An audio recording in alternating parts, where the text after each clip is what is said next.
আবারও চলে এসেছি এনটিপিসির একটি প্রশ্ন নিয়ে, যে প্রশ্নটিতে ভোট সংক্রান্ত অঙ্কগুলির ক্ষেত্রে কথা বলা হয়েছে। আজকের প্রশ্ন ভোট সংক্রান্ত, তো সেই ক্ষেত্রে আমাদের 100% ধরে নিয়ে করা সেই অঙ্ক মেথডটা সম্পূর্ণ বাদ, এই মেথড বাদ। তো এটা একদমই শর্টকাট এবং সোজা একটি মেথড। তো চলা যাক। আজকের প্রশ্নটিতে বলছে একটি নির্বাচনী ক্ষেত্রে 25% ভোটদানে বিরত থাকে, অর্থাৎ 25% ভোট হয়নি। যারা ভোট দিয়েছেন তাদের মধ্যে 2% ভোট বাতিল হয়েছে এবং গ্রাহ্য ভোটে 70% ভোট পেয়ে যিনি নির্বাচিত হয়েছেন তিনি এতগুলি ভোট পেয়েছেন বা পেয়ে থাকেন, তবে মোট ভোটের সংখ্যা কত? অর্থাৎ আমাদের বলা আছে 25% ভোট বিরত হয়, মানে 25% ভোট দেয়নি। তার মানে এক কথায় দেয়নি, মানে তাহলে 25% মানে কত? 1/4। অর্থাৎ আমাদের 4টা ভোট হলে তার মধ্যে একটা ভোট হয়নি, অর্থাৎ 3টা ভোট হয়েছে, 3টা ভোট পেয়েছে বা 3টা ভোট হয়েছে, এটা আমরা বলতে পারি। তারপরে বলছে যে 2% ভোট বিরত হয়। 2% মানে কত? আমরা জানি 1/50। তো 50টা ভোটের মধ্যে কতগুলো ভোট হয়নি, আমরা বাতিল গেছে বলতে পারি আমরা, একটি ভোট, তাহলে 49টি ভোট হয়েছে বা পড়েছে বা পেয়েছে।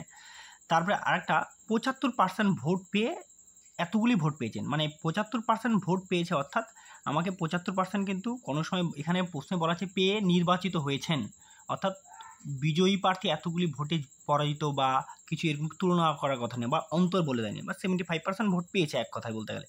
75% মানে কত? 3/4। 3/4 অর্থাৎ 4টি ভোটের মধ্যে 3টি ভোট পেয়েছে। তাহলে 4টি ভোটের মধ্যে কটা ভোট পেয়েছে? 3টি ভোট। তাহলে এখানে আমরা সিম্পলি এবার গুণ করে দেবো। গুণ করে দিলে আমাদের হবে, এটা গুণ করলে হয়ে যাবে 800, আর এটা গুণ করলে হয়ে যাবে 441।